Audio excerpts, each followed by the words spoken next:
አሰላሙ አለይኩም ወራህመቱላሂ ወበረካቱ። ውድና የተከበራችሁ የማሪፋና የማሜ ቤተሰቦች እንዴት ናችሁ?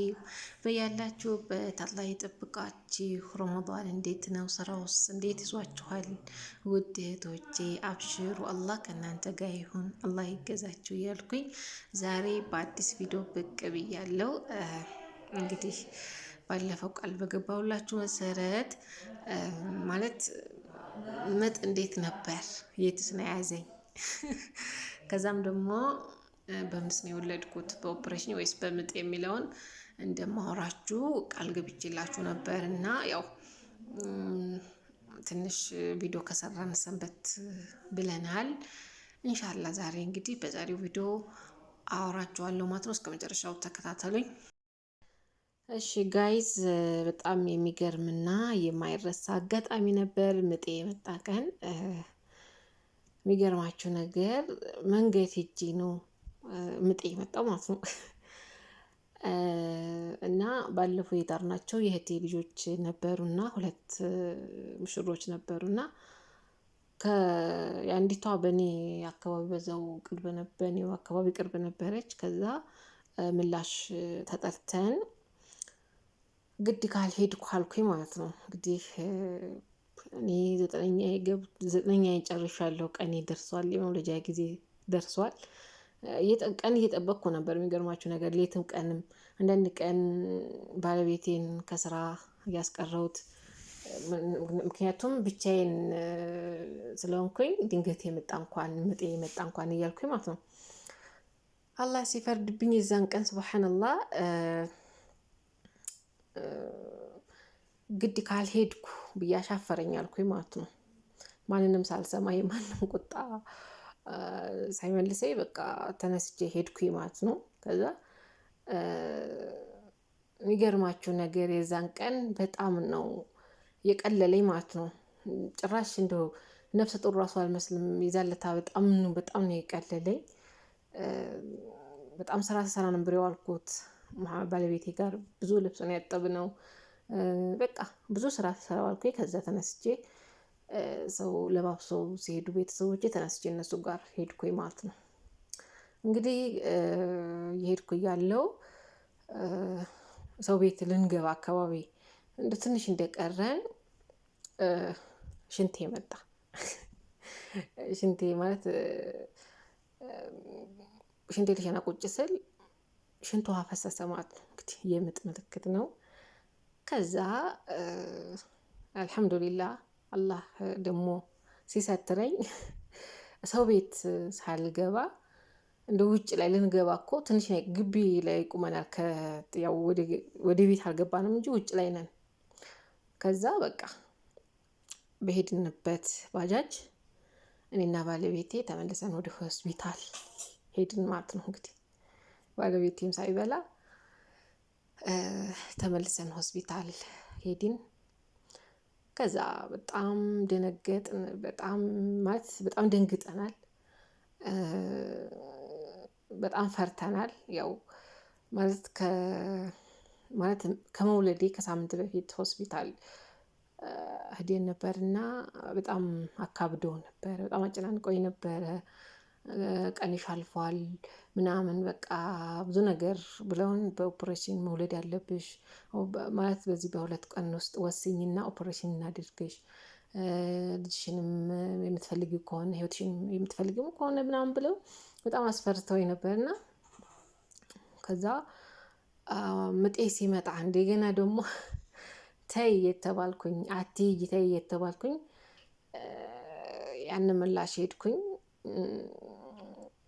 ከዛ ይሄ ነገር ሲፈጠር በቃ በጣም ነው የተጨናነቅነው። እኔም ባለቤቴም አባቴ ደው በጣም ነው የተበሳጨብኝ። በቃ በጣም ነው የተቆጣኝ ማለት ነው። ሰው ያላትን አትሰማም ምናምን እያለ በቃ ተቆጣኝ ማለት ነው። እንግዲህ ብትቆጣኝም ስራዬ ነው አባቴ ምናምን አልኩና ለአባቴ መልስም አልሰጠሁት። ተመልሰን ወደ ሆስፒታል ሄድን። ከሄድን በኋላ ተቅሪባን ወደ ከአሱር በኋላ 11 ሰዓት በኢትዮጵያ አካባቢ ነበር የደረስነው ሆስፒታል። ከዛ እንግዲህ ውዶችዬ ሆስፒታል ከደረስን በኋላ ህመሙም ጭንቁም ተጀመረ ማለት ነው። ከዛ ደግሞ ማነው ዶክተሮቹ በጣም ተበሳጩብኝ። ምክንያቱም ከሳምንት በፊት ማለት በኦፕሬሽን መውለድ እንዳለብኝ ለእኔም ለህፃኑም አስፈሪ በምጥ መውለድ አስፈሪ እንደሆነ ምናምን ነግረውኝ ነበርና ከዛ እኔ ደግሞ በምጥ መውለድ ነበርና የምፈልገው። ለምን አልመጣሽም ወሰነች በዚህ በ2 ቀን ውስጥ ነው ቶሎ ነበር ነው ያሉኝ። ባለመሄዴ በጣም ተበሳጩብኝ። ከዛ ምጡን ጀመርኩት። ብቻ አልሐምዱሊላህ ለኩል ያህል አሁን አልፏል። ከዛ የኔም የባሌ ቤተሰቦችም መጡ። እንግዲህ በጣም ከባድ ህመም እንግዲህ ወልዳችሁ የምታውቁ ታውቁታላችሁ የምጥን ከባድነት ማለት ነው። ሞከርኩት እኔ ፍላጎቴ በምጥ መውለድ ነው። ምክንያቱም በምጥ እውነቱን ለመናገር በዛ በምጥ ከመሰቃየት በኦፕሬሽን መውለድ ይሻላል ያስብላል። ግን ኦፕሬሽን የራሱ የሆነ ጉዳት አለው። ጉዳቱ ምንድነው? በኦፕሬሽን በምትወልዱ ሰዓት ብዙ ልጅ መውለድ አትችሉም። ይሄ ነው ጉዳቱ ማለት ነው። እንግዲህ በምጥ ደግሞ እስከፈለጋችሁት ድረስ መውለድ ትችላላችሁ። እኔ የፈለኩት ያን ነበረ እንግዲህ ፈያላ አላህ ያለው ነው የሚሆነው። እኔ የወለድኩት በኦፕሬሽን ነው። በምጥ ሲሆን ደግሞ ከወለዳችሁ በኋላ ምንም አይነት ህመም የለም።